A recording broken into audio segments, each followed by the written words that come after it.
Good morning, everybody. Good morning. You guys can only see what goes on backstage. Oh, man. Nothing. We've been sitting here so quiet. I know.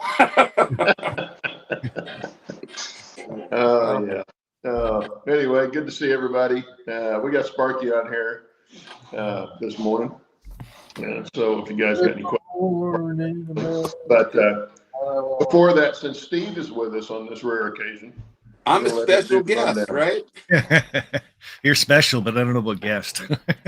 I don't know lately. Well, Let's see. Go.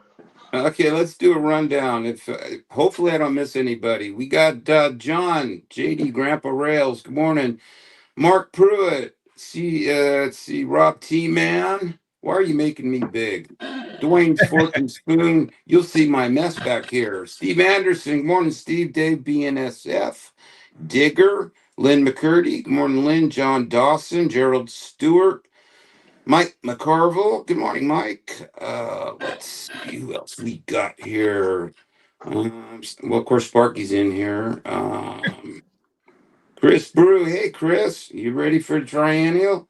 I don't know if I am. Let's see. Who else we got? Steve. Hey, Steve. Trainway Bills. Sorry, missed you, Steve Sherrill. 3 Steves in here. Okay. How do you say this one? Ectodocious. Ectodocious. Yep. That's hard to say. Good morning, Dave Todd. Good morning, Dave. Oh, man. Okay. I'm sure I've missed some. Ray Bertelson popped in. Ray. Good morning, Ray. Okay, enough of me. Okay. Good to see everybody. Hope everybody had a good week. And hope everybody got to see Dennis's live stream after his premiere the other night. He had Alan Loiseau on from Empire Trackworks, and that was pretty good interview. Yeah, that was the funny part I liked about that too, is when he said, "I'll try to pronounce your name, Charlie. Screw it up, Loiseau."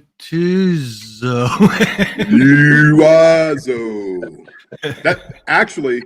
So in the previous video, I did an unboxing, and I just said, I'm not even going to attempt your name in that. And then he sent me an email, and so he put that's exactly how he told me to pronounce it. LOO hyphen WAH hyphen ZOO or so. I forget what it was then, but that's exactly how he said to pronounce it. 3rd grade phonetics, right? Yep. Well, why did you ask him how to pronounce it before the show started? Well, I knew how to pronounce it on the live stream. It was the stream before where I was doing the unboxing, but I didn't know how to pronounce it. Okay. Well, see, he didn't know he was talking to an original Okie, so that was part of the problem. Who didn't? Alan. Oh, well. I can't deny that. Well, my wife calls me an Okie now, but I'm a transplanted Okie. So I've been here for a long time, but I keep that in mind every time I deal with you. Oh, I know. Anyway, Sparky's on the show today, and mainly the reason I asked you to come on, Sparky, so you could talk about your meet and greet, and I'm gonna make you big. Uh-oh. Yep, I'm big. And just for attention. Better Sparky than me. Well, I liked when you were big, but this is okay. We can kind of go with that. So meet and greet. See my mess. Yeah, it was a little messy back there. I'm surprised. Oh boy, you have no idea. Yeah. So anyway, talk about the meet and greet. Yeah, we could do that. Real simple, short of it all. August 22nd to 24th. Cambridge, Ontario. Good place to kind of hang your hat. I got a hotel video up if people need a place to stay. Going through it, first day we're going to start out at Ontario Southland Railway, get a shop tour. Seasoned veteran is going to show us around, tell some stories. He's been with Conrail. I think he was with the New York Central when it went through St. Thomas. Volunteers now at the Port Stanley Railroad. does some work in Ontario Southland. So anyway, Larry Broadbent's the guy's name, and he's just a fountain of information from older stuff to newer stuff. And then from there, we're going to go over to OVR Trains, talk shop, probably do a little bit of shopping, one of the biggest train stores in the area. And that polish out the day, we can end off here, running trains in my layout and stuff like that. And going for a burn permit so we can have a bonfire in my backyard, but I can't really promise anything because city doesn't really like that. My neighbor would be really quick too. He's that guy that kind of peers over the fence and, hey, what are you doing? Are you allowed to do that? I probably have the fire station here too. He's not the HOA president, is he? No.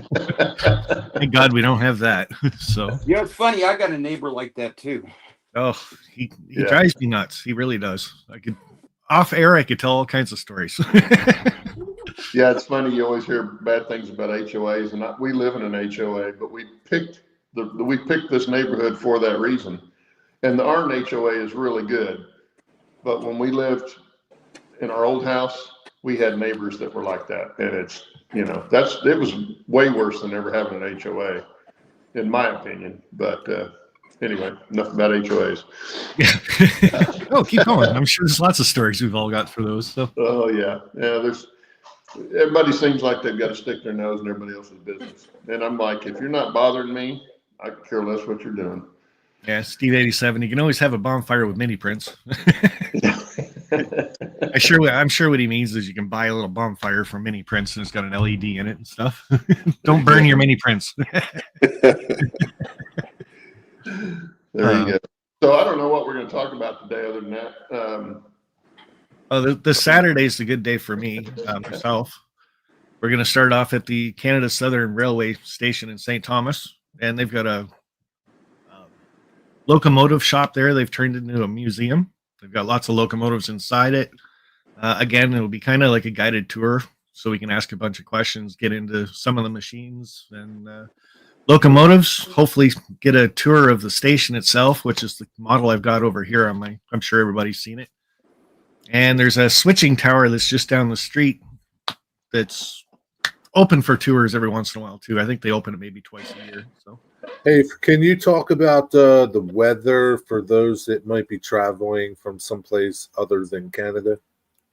Well, if you're talking about weather in August, it should be hotter than hell. Is that what your weather's like in August? Yeah. Yeah, it's usually in the high 30s Celsius. So I don't know, 102.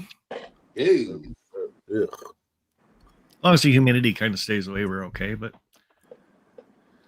and Is there humidity up there? oh yeah, It's cold take your in breath Canada. away. So yeah, I thought all you got was snow. Mm-hmm. no, we get the heat too. Sorry about your luck. Well, especially where Sparky's at, because Sparky, you're in very far south Canada, right? Yeah, And a lot of people Are don't you, realize that Detroit's north of Ottawa. Yep.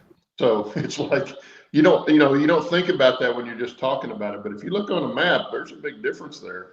Not a big difference, but I mean there is a difference, and it is further south than Detroit. So there are places, and most of the population of Canada lives within. it's pretty close to my area. Yeah, it's A couple 100 miles from the border. yeah, southwestern Ontario. We're the little dip that's in Ontario, Yeah. right around the Great Lakes. Yeah. So anyway, it's geography can be a little strange in that regard. Are you dealing with the smoke from the wildfires? Yesterday it was pretty bad. It was smoky and hazy. Yeah. Today it's kind of cleared up a bit. So yeah, we had I don't know, air quality event yesterday where they told you should stay inside, don't go out unless you have to, Ugh. which I think just makes more people want to go out. Yeah. Seems like that's the way it is up here every summer. Yeah. Yeah, that's one thing we don't deal with too much. So we get grass fires every now and then, but it's not near like what they get with the forests. Yeah, some days it's bad. Like we get them here too. Sometimes it's bad. Can't deal with it. I can't. Yeah, that's what air conditioning's for. There you go. Even got it out here in the shed, so we'll be all right. Yeah, we don't deal with fire so much as we do tornadoes. But even I was telling Jerry before the show, we've only had here in Tulsa, we've only had 2 warnings this year, which is way down from what we normally have. Usually by now we've had several warnings, which means they've got one sighted on the ground somewhere. But luckily this year that hasn't happened. Well, the weather this year has been a little strange. Like winter actually went into spring. Like it's still cool out and everything else. I'm used to going winter, a day of spring, and then bam, you're right into the heat, right? So Yeah. Yeah, Well, in Oklahoma, it's always changing. So, I mean, I don't know what it's supposed to be today. I think it's supposed to be 85 tomorrow, but Monday could be snowing. You know, you never know around here. It changes so fast. But except in the hot part of summertime, then once it gets up to triple digits, you get no wind, no rain, just heat the whole summer. So No wind? What? do what? No wind? No wind. When it gets triple digits here, we get no wind. You're praying for any kind of wind. What? Yeah. It's a rare day out here that there's no wind. Oh, I know it is I'll up just there, say but that. here- Maybe here- they're on your east side of the state, but over here, it's a rare day we have no wind. Yeah. Oh, I know that. I understand that. But even in Stillwater, which is not even halfway to you, it's windy all the time. But here, when it gets up triple digits, it rarely blows. You're praying for, especially if you're out in it, you know, doing yard work or anything else, you're praying for just any kind of breeze. You know, it waits until it's, 30 degrees and then it blows 30 miles an hour. So I don't know why it does that, but it does. I kind of remember that when I was down in Arizona too. It's the same. The heat comes and it's just a stagnant air. Yeah. But it's a dry heat down there. Oh, it is. It is. Yeah. Yeah. That's the difference. Yeah, that's the difference there. Here it's liable to be 90% humidity when it's like that. Yeah, I mean, we make fun of the dry heat thing, but there is a huge difference between 100 degrees at 95% humidity and 30% humidity. Yeah. Mhm. Yeah. There you go, Steve. I always want to invite the people that say Phoenix or Vegas are just outrageously hot, and then they say, oh, these people say it's a dry heat. Come to Oklahoma when it's like that and let yourself see exactly what we're talking about. Yeah. And anybody in the southeast part of the country is like that too, I'm sure. Because I know my sister lives in Charleston, just outside of Charleston, South Carolina, and it gets crazy stagnant heat there. May I speak? No. May I speak? May I speak? Yes, sir. Sparky, so you said you're going to have people back to the layout, right? Yeah. What's the most people that you've had in your layout room? 11. Wow. You could have a lot more, huh? I think so. Yeah, when the double headers tour is going on, I've always got the live stream going, and I think at one point there was a good 20 people in here looking. What's the During most that. people you've had running your layout? Yeah, 11. Oh, they're all running at the same time. Okay. Well, I've got 7 throttles, plus you can use your phone if you want to, right? You got 7 throttles? Yep. Wow. Yeah, it's definitely set up for multiple operations and lots of switching and stuff when people do come over. I'm not a switching type of guy. I just like to watch the trains run. So Yeah. then you get Toy Man that comes over and he runs the trains backwards. So So Steve Waybills wants to know what you use for operations.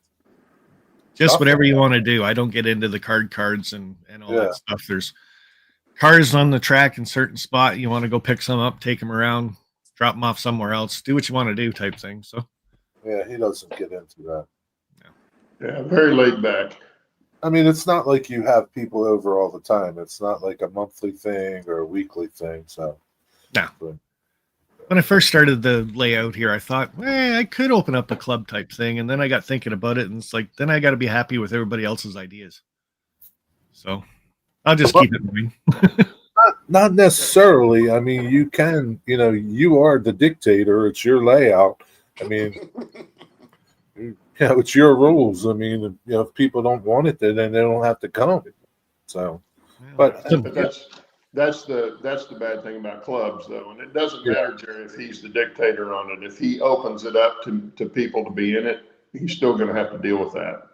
Whether his word is last word or not, there's still going to be people that bitch into him. yeah, I mean, then they can just not come. So, well, yeah, but that there again, you still got to deal with that. But it's not like a club where you pay to join the club, and now you got to deal with this person.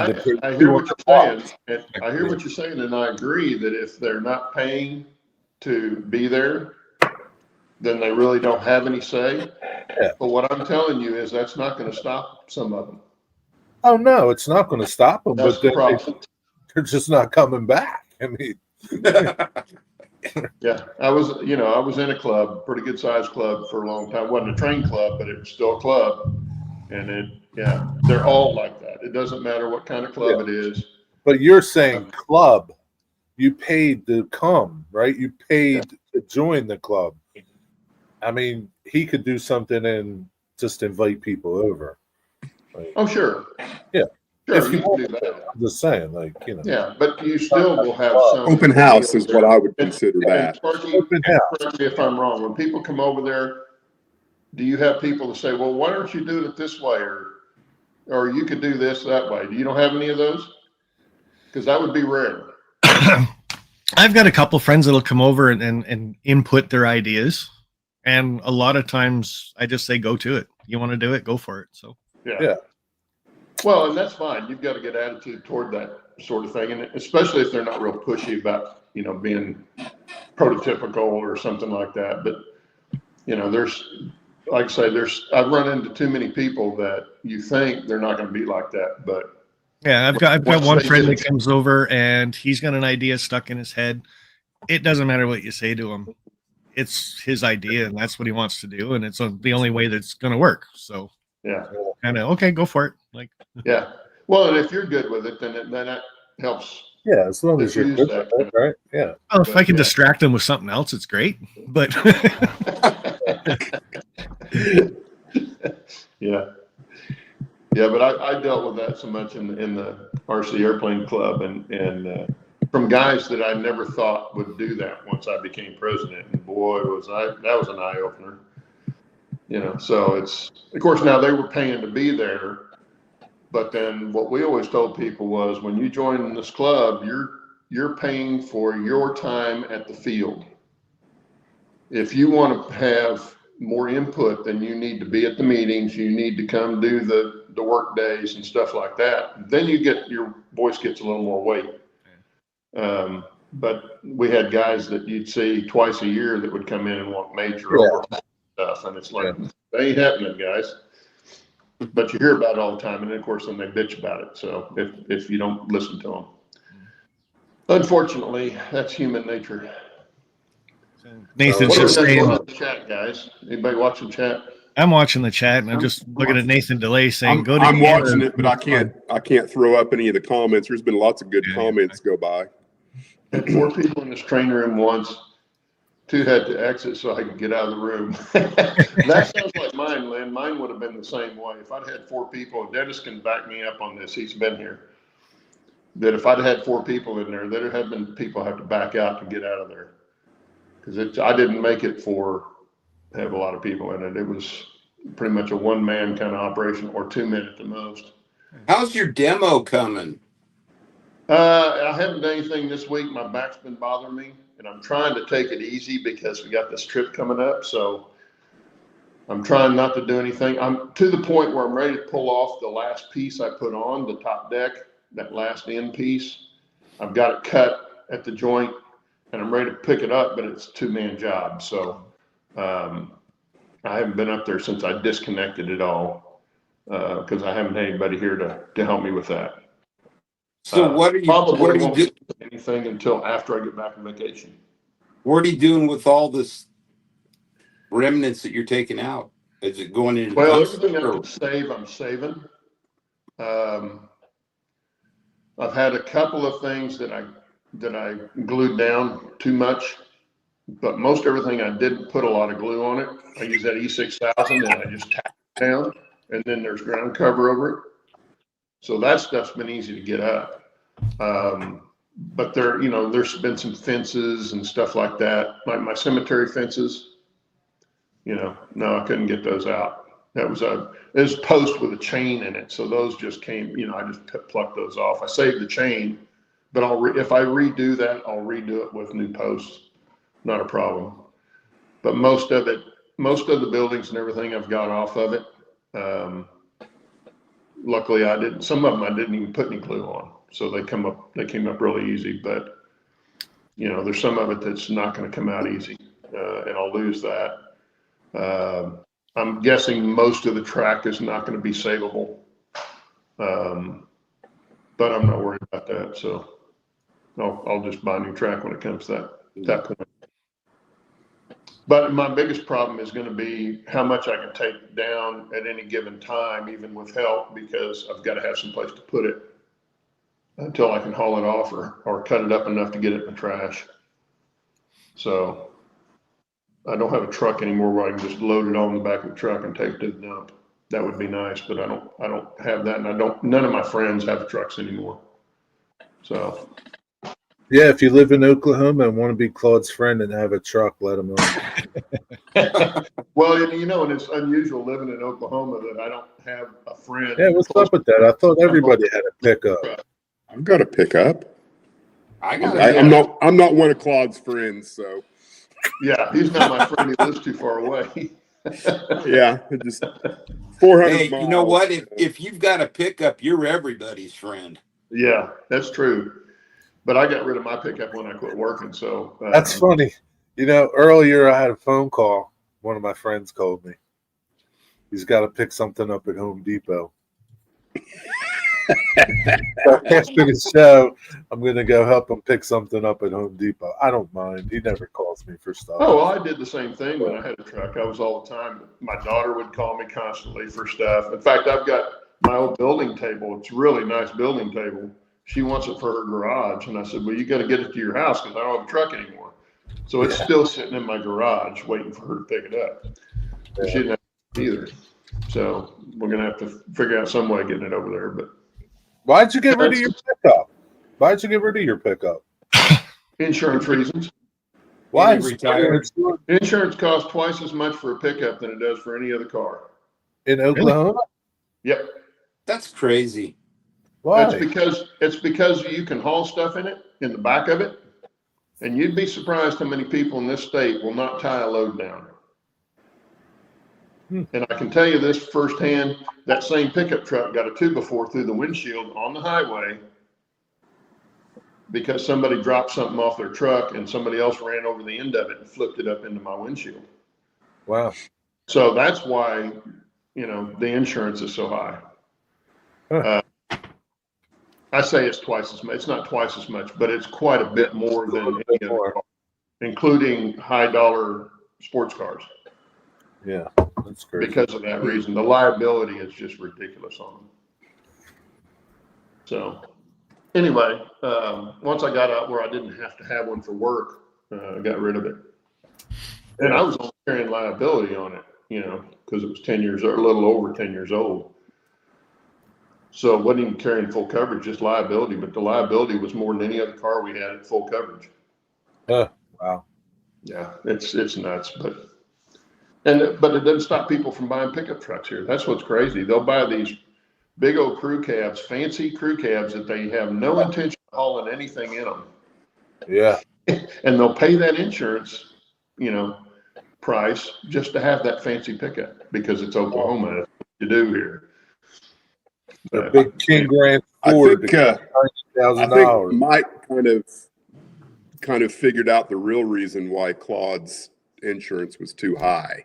He might be exaggerating, but the real reason I think Michael McCarville may have found, because I don't think my insurance is that particularly expensive. Maybe because it was commercial, Claude? I don't know. No, I didn't have commercial insurance on it. It could have been those And I'm DUI. going by my wife. She's the one that gets the insurance and takes care of all that. But yeah, she was telling me how much more it was than they Maybe did. she was just telling you that so you didn't have that stupid truck in the driveway. Well, if you know me, I never haul anything in the back of the truck that isn't securely tied down, because I've had stuff in the back of the truck before, and that's not fun when you're in the middle of an intersection picking up sheets that you didn't think would go anywhere. You know, I don't know. I mean, of course, my pickups now, it's 20 years old. I've got it tied to my camper trailer insurance. They're rolled together. I'm paying less than $100 a month. So, Yeah. That's all good. You can always rent a U-Haul trailer to tow stuff away, Claude. They're pretty cheap. yeah. And he needs a trailer hitch. Or maybe his car. He's got a little SUV.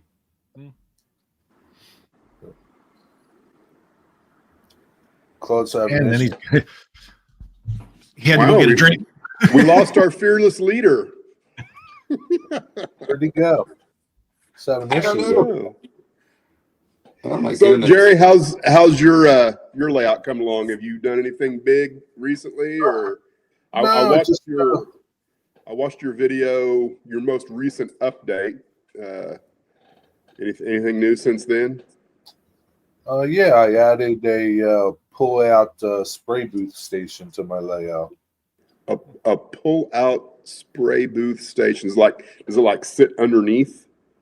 Yes, it's under my Cool. layout, and it slides out. It's got my paint booth on it. That's Right, kind of How where big is it? mine Yeah. sits underneath the layout. So Say again, yeah. Steve. What did you say? I forgot. No. No, how big is it? As big as this. It's like I don't know, 26 by 17. It just holds my my paint booth and maybe some stuff, paint, You said, airbrush, things you like that. said 26 by 7 feet. No, 26 inches by 17 inches. Sounds like you said 26 by 7 feet. It's like, Yes, 26 that's a by big 17. yeah. 26 by 17 inches. Okay. My fucking layout's only 8 feet long, Steve. What are you painting cars? What we were talking about being deaf earlier anyway, so maybe that's Yeah. No, I lost audio for some reason. That's why I left and came back. That's about it, Dennis. But yeah, Do not being what? tied down was accurate. That's about it, Dennis. That's it for me. Okay. Oh, I've been working on something. I don't know. I wanted to put an abandoned tracking, and I did that and did a video on how I did it. And that turned out really well. I like how that turned out. Yeah, that looked good. Yeah, came out pretty good. So, about it. Next, I want to kind of like start mocking up some buildings. Yeah. Well, I think by the end of the day today, I will have all of the bench work for Cloud City buttoned up. At least the bulk of it. There will be some smaller things that will need to take place with the fascia and risers probably at a later date, but I will have all of the plywood where I can come off and on the support structure by the end of the day today. Your bridge is coming along pretty good. Well, I just did this either Wednesday or Thursday, get some material that I can now get serious about building the bins, because I didn't really have what I wanted. Show us what that stuff is. What is it? Can't see it. You're too small. It's just Make them bigger, Claude. Can't see. Oh, okay. Oh, of course I don't, Gotcha. Can you guys see that, or am I reversed? yeah, No, no, that's good. That's good. fine. Yeah, Okay. okay. So this is 148. It's Yeah. 1 by 4.8 millimeter. I got several of those. Right. I got the 145. And what else do I got? Do you have to get that stuff online? I actually got all of this stuff off of Caboose Hobbies. Caboose, you know, the one that Bill goes to all the time? Caboose Stop Hobbies. Caboose Stop Hobbies, and then these 148s.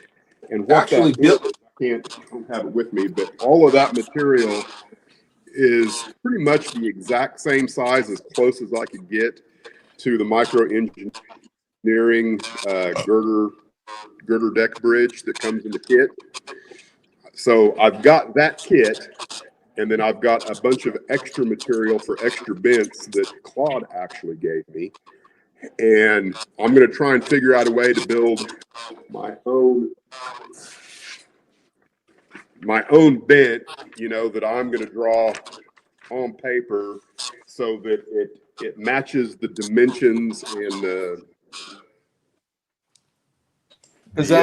terms of what I'm trying to build, rather than what comes in the kit, because the kit is like a bent is like almost 10 or 12 inches tall, won't work for mine. So is that to scale what you need, that piece of paper? I think the height wise it is. That was something that I did. I don't even remember why exactly I did it to begin with. I think I just drew it to see if I put where would one level be, and I didn't like it. I mean, that's something I got to figure out is how was the bridge built prototypically? If I do it prototypically, is it going to be pleasing to the eye? If it's not pleasing to the eye, how can I make it still look prototypical but be pleasing to the eye? That's kind of where I'm at on that. Hey, Claude, if you're not talking, can you mute yourself? That is way over the top. sounds like Munchkins. Yeah. There's just a constant feedback loop. Our audio is going directly in his microphone. That's what that is. Sorry, guys. We're low budget. We're low budget here. I wasn't sure if it was mine or not, so I kept hitting the mute button on No, mine. it's Going. one of those things that we have identified, but Listen, we don't have any answers for yet. That doesn't cost a lot of money. You know, if you want It better seems quality to from us, Claude. if you want better quality from us, you're going to have to send us some money. A lot of money. Did that help? If you guys I come to don't the know. meet and greet, I'll personally hand you the money. It's a little better, but Yeah. I don't know what else it could be. So I'm just well, curious. it's our audio going into your microphone. That's the Back to only Well, thing. it's all on the phone, so Back to the meet and greet. Sparky, an American coming over, real ID won't get you across the border, right? I think you guys have to have a passport now. So Right. Damn. passport. Yeah. To get Right, in you can Canada, come over on You the can't get a train. passport without a real ID, so they go hand in hand. Yeah, a passport only. I think a couple of guys have already told me they've got their passports. Took them 3 weeks. Right. So What was the date again, Sparky? In August August? 22nd, 23rd, and 24th. See, I think I will be in Washington D.C. at that time. Interesting. Why would you go to Washington, D.C.? My stepdaughter is going to some kind of cyber security symposium thing, and she's going to take an extra weekend after her week of, I don't know if it's training or what it is or exactly what she's doing. Claude, please. Uh-huh. Yeah, it's that bad. So she's going to take an extra weekend and then fly back like on that Sunday. So the wife said, I want to go to Washington, D.C., and I want to spend the weekend with the daughter and do some sightseeing. And jury's still out as to whether or not I will flip for a train ticket up to see Heath or not. I've considered it and kind of looked into it a little bit, but we don't even have our real IDs yet, so it doesn't feel real to me. So that's kind of what we're looking at. What do you need your real ID for? to get in on an airplane. You can't get a plane ticket without a real ID these days. Oh, really? I didn't ever need one before because I was in the military, and your military ID counts. But If you have I'm no longer passport, active, so if you have a passport, you don't need a real ID. can you get a passport without a real ID? Yep. Yeah. Okay, might look into that. Is it just as a big pain in the ass to get a passport as it is a real ID? No, it's actually a lot easier than it was when I first got one 10 years ago, 12 years ago, 15 years ago. whatever I it used was. to have one. It's It's a been real well over 25 years since I had one. Maybe you can get AI to make you one. Well, Probably Steve could. 87 is saying real ID or a passport. He was just up here, so maybe he would know, I guess. What you need. Yeah, but I don't want to get to the border and drive all that way, and they say, no, you got to go home. Well, get a No, passport. American, go home. Yeah. And no, we're not turning people away at the border. So not like some of the stories you hear. So Well, you don't think that they would send you away? I get to the border Well, and they they just tell me wouldn't the let you train in. places to go. So They what? What do they do, Sparky? they tell me where all the train places are. I got stopped at the border one time for half an hour going to Amherst. And he was telling me there's a steam locomotive being fired up here, and you got to go over to this railroad and check this. Half hour he kept me there. Really? Oh yeah, he's more a train nut than I was. And you had to listen to them, right? Well, you can't say, "Listen, bud, I gotta go." Well, you can. Yeah, but you'd be going the other way. Hey, good morning, Gary. We got big. Yeah, Gary. Oklahoma has a Morning. real ID. I think any new ID that's issued with the state of Oklahoma right now, you have to go, a pint of blood along with your social security card and 5 forms of proof of address, and it's ridiculous. The I hoops just you have to needed- jump through. I just needed my birth certificate and some bills with my address. That was it. I didn't even need it. I just took my passport to get my real ID. Well, yeah, your passport. And He's Ron didn't changed talk it. to me That's because the I'm hearing this. only thing you needed. That's the only thing I needed. Yeah. Go into your state and go into your motor vehicles and see what it says. Well, the wife's pretty been easy. researching that. That's what she told me. So maybe it's all fake news. I don't know. Maybe my wife is just exaggerating the difficulties that it looks like we're going to have to go through. I mean, it could be there. I don't know. Here in New Jersey, New Jersey's pretty screwed up. So I can't be. Well, your real ID is strictly for the United States. It doesn't really work anywhere else. It's Right. strictly for the United States. For anywhere else, you want a passport. If you're going to travel internationally, get a passport. It just makes it 10 times easier than not having it. But Steve, tell us about Train Mountain. I thought everybody knew about Train Mountain. No, we don't know nothing about it. Now, Tell us about the triennial. triennial and how It's many in- pictures you're going to take and bring back for us. Well, hopefully I'll take a lot. It's in 2 weeks, runs the 20th through the following Sunday.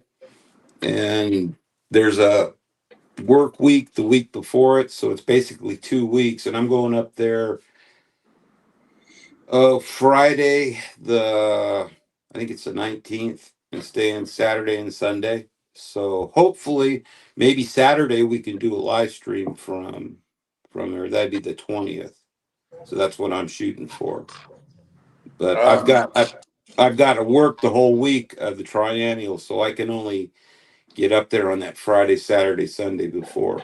But I understand there's well over 300 trains, and they actually, I think it was a couple weeks ago, they said they weren't taking any more reservations because they were full.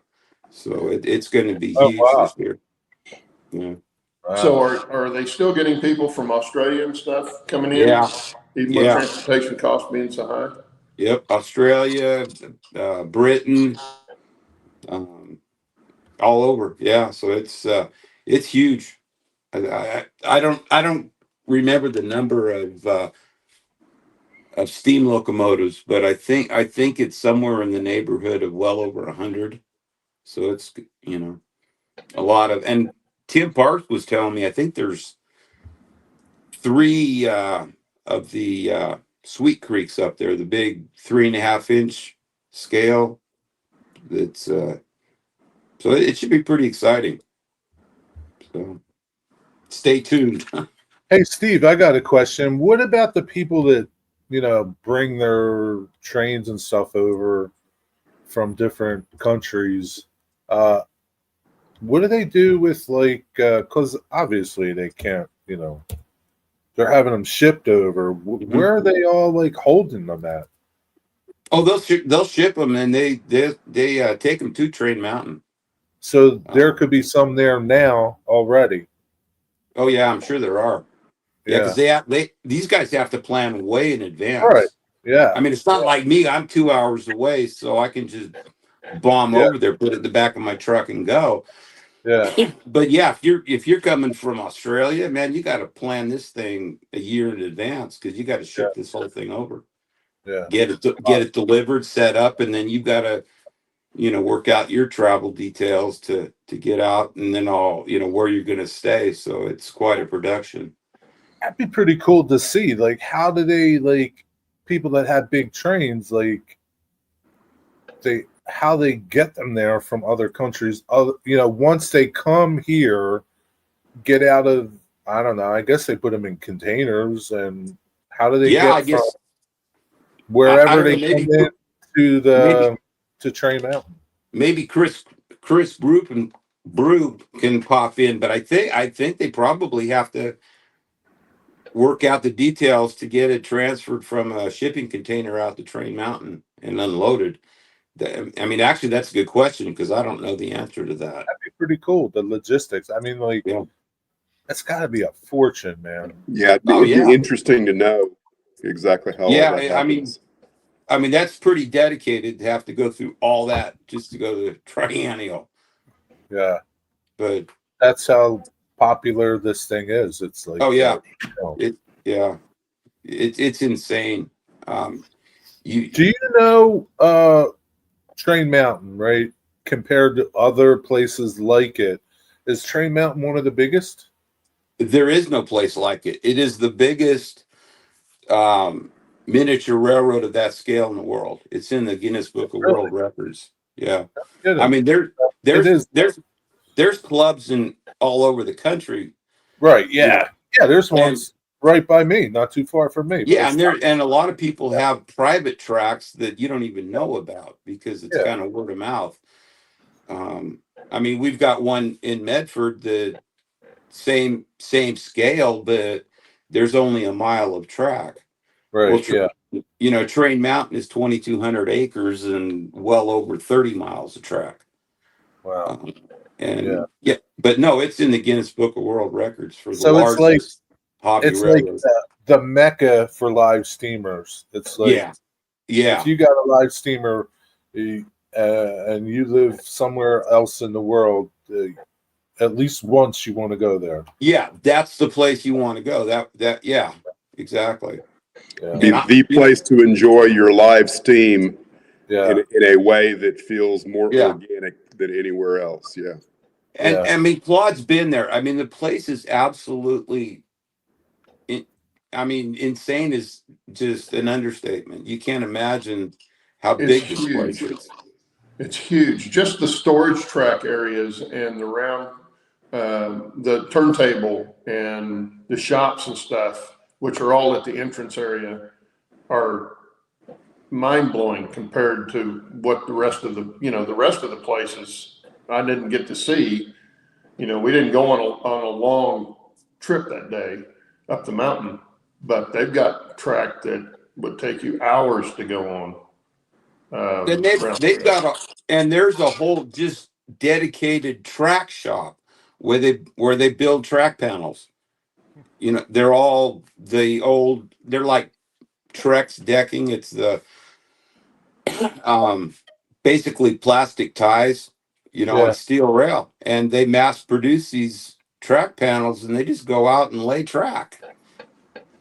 I mean, you actually, to the point, it's almost, overwhelming to try to go see the whole place, even if Yeah, you've got it. it was kind of funny to see alongside some of the tracks, they've got stacks of sections of rail. So it looks like a giant sectional track layout is what you're going to see, because that's the way they do them, in just sections, and then they take them out and add them on when they need them. It's like I say, it's mind blowing to see, because pictures don't do it justice for sure. No, and they're very efficient at laying the track too. I mean, they've got all the welded? What's that? Welded? No, it's all jointed. Jointed.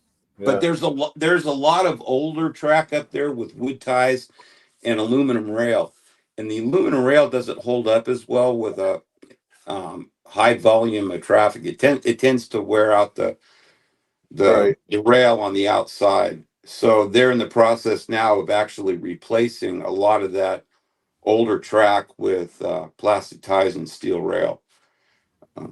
But they get crews out there that, I mean, and there's really only a handful of people that do all this work.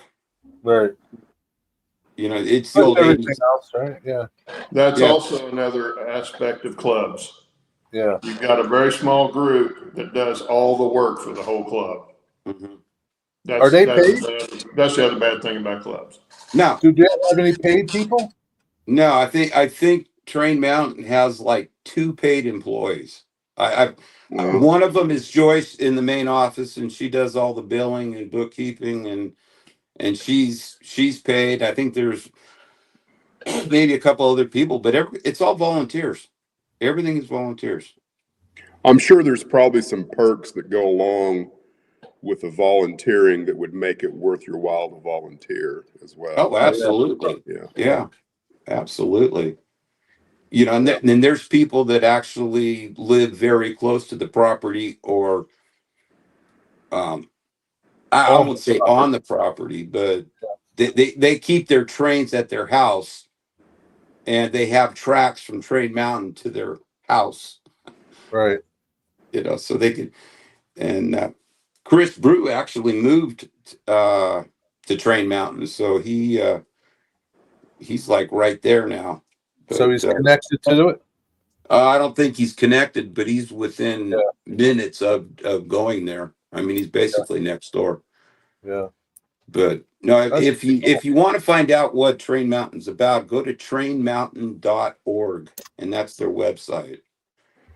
And they have there's live cameras all over the property that you can kind of keep track of what's going on. But you can see pictures of it, and it just doesn't do it justice. Is there a good satellite overview of it, just out of curiosity? Yeah, I mean, Google Earth, sure. That'd be a good way to take a look at it. Yeah, it's in Chiloquin, Oregon. So yeah, just Google Earth. What's the name again? Train Mountain. Well, Train Mountain, but it's in Chiloquin. And I'm not sure exactly how you spell Chiloquin, but CHILOQUIN. There you go. Chiloquin. So I put a link to Train Mountain in the chat. So yeah, but yeah, I'm shooting for the Friday, Saturday, Sunday, the 19th, 20th, and 21st. So I don't see why we wouldn't be able to do a show Saturday morning. It kind of depends on the internet up there, but it's usually pretty good. yeah, I mean, they have live cameras, so it must be pretty decent. Yeah. What Saturday is that? I believe it's the 20th.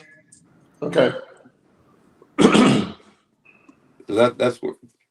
And it's also in a snow zone. It's like, I don't know, it's like 3,000 feet, 4,000. So they get snow up there in the wintertime. A lot of guys go up there and plow snow too. Wow, this is pretty amazing. I'm watching a live cam. There's nobody there yet for this particular cam, but it just looks like a little tiny railroad. I mean, it is. There's switch boxes, overhead signals. Well, and as big as it is, you can't get lost because it's all one way. So you can just go, and no Wow. matter where you go, it's going to bring you back to, Central Station. And the whole area around Central Station is all signal controlled with push buttons that you can run it manually. And during the meets and Trade Mountain, they actually have a dispatcher up there. So they run it like a railroad. Right. You have to get permission, call the dispatcher, and he'll give you the signal. But if you're up there by yourself, you can just, if there's no dispatcher, it's all automated. So you just Run. run by signal indication, and you want to Yeah. go one way, you push a button, switch throws, signal lines up. And the guy that does the signals up there, I believe, is a signal maintainer for Union Pacific. I'm not exactly sure, but it runs just like a regular railroad. You'll get flashing yellows, red over flashing. It all depends on where you want to go. But Dennis, that weekend I'll be gone. figures. That's the first weekend I'll be gone, and then I'll be gone the 2 weekends after that too. So it's up to you whether What's or the not you date? guys do the show. 20th. The 20th is the first weekend Of June. What, of the Yeah. June. 20th? Actually, it's the 21st. Is it The 21st? first weekend of June. 21st is Saturday, and Oh, I'll be gone the 21st, 28th, and the 5th of See, July. I think that's the First day of weekend my of family July. reunion. So nah, Yeah, I we'll think worry that's about the day of my family reunion. the Uh-oh. 5th. There might not be no show that day, but Might not be no show then. Bummer. we'll let you know. Yeah, we'll Unless figure it out. Jerry. And I could be off by a weekend too. I can't. I know when my leave starts, but I'm not entirely sure what specific day. Because that Saturday morning, we do breakfast with the whole family, and it's be nearly impossible for me to do a live stream that day. Mhm. And they have a Well- lot of live cameras at Train Mountain. Holy crap. Oh yeah, they're all over the place. It's amazing. Yeah. Well, and then of course they had the big fire back in, I think it was 2020, that burned I don't know, I'd say a third of the property on the north end. Used to be very wooded, and you're going through trees and mountains. It was beautiful. You couldn't see anything, but the byproduct of the fire was now it's clear cut. So Yeah. all the trees are gone, most of them, and the view is spectacular. Yeah. So it's kind of a trade-off. You lost all that beautiful forest, but now you have some spectacular views that you Oh, it couldn't is. see before. It's pretty neat. Looks like a pretty cool place. Oh, it's neat. And How there's far? How far?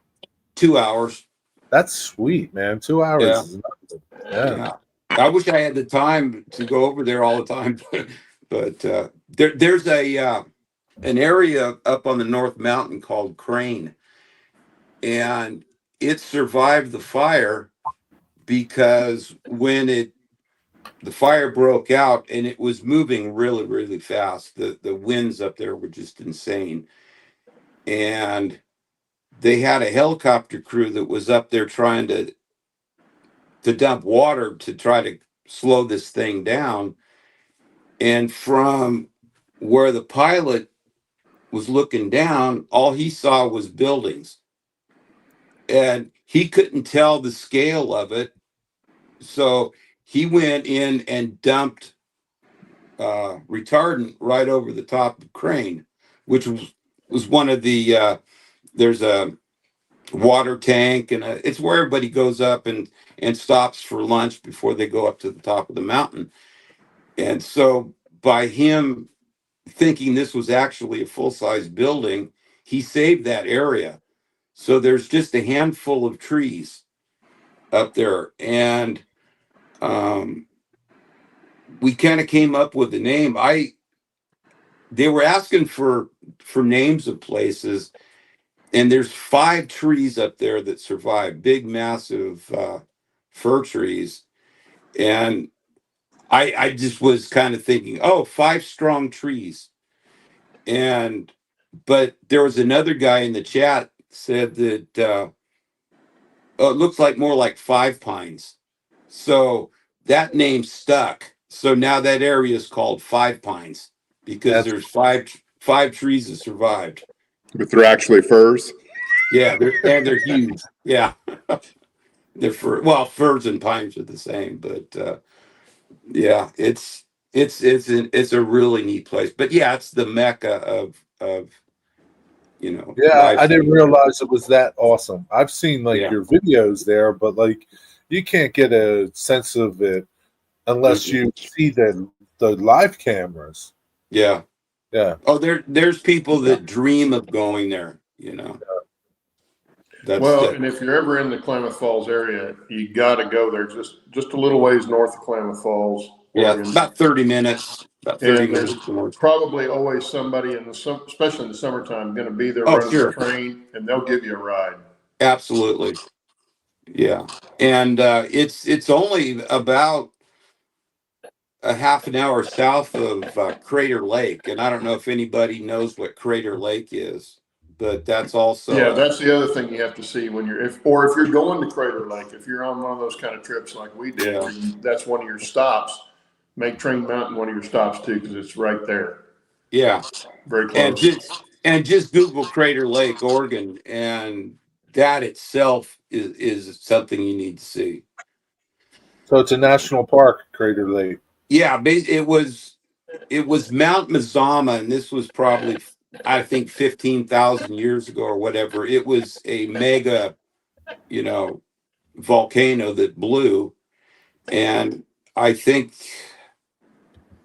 I think right now the crater, just the crater, is 5,000 feet. But basically, it blew the top of the mountain off, and the whole thing sunk into the volcano. So now it's all filled with water, and it's the deepest freshwater lake in the United States. I think it's like 2,000 feet deep. But Wow.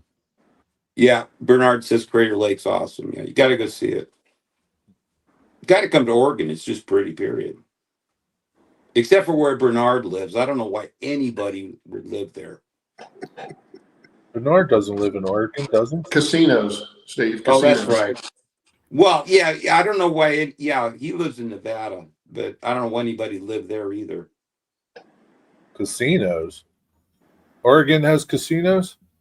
Yeah. No, Bernard's in Elko, Nevada. Elko, yeah. I drove through Elko, and there's nothing there Ain't nothing in Elko, Bernard. except Bernard.